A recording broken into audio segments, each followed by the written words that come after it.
જય માતાજી મિત્રો, તો આપણે રાજુ મામાની ખોડી લેવા આવી ગયા છીએ, કારણ કે આજે આપણે ફૂલેકું છે.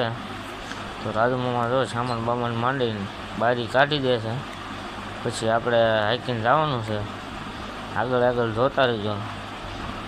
તો મિત્રો ફાઇનલી આપણી ઘોડી હવે આપણે બેસી ગયા છીએ. વાડી થોડીક વટાડી દીધી હતી અને હવે હાલવા મળી છે ધીમે ધીમે ધીમે ધીમે ધીમે. ઘડીક ખરી ગઈ એટલે ઘડીક ઊભી રાખી હતી, પાછી જો હાલવા મળી છે.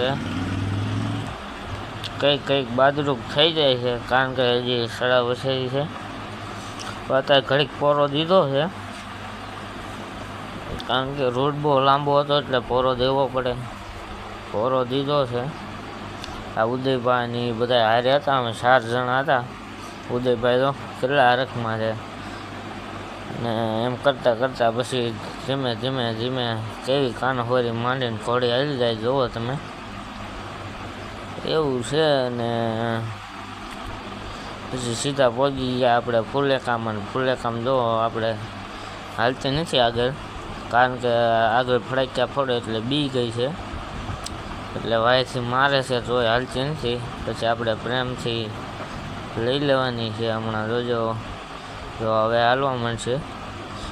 કાશી હજી ચડાવશે એટલે બહુ કૂદતી નથી, જો ધીરે ધીરે કૂદે છે.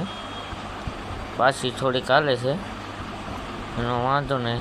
પાણ જોવો તમે, ખાલી એનું પાણ તો જોવો એનું તમે. ભલે કાશી રહી, એનું લોહી એવું રાજમામાં ચડાવી દીધું.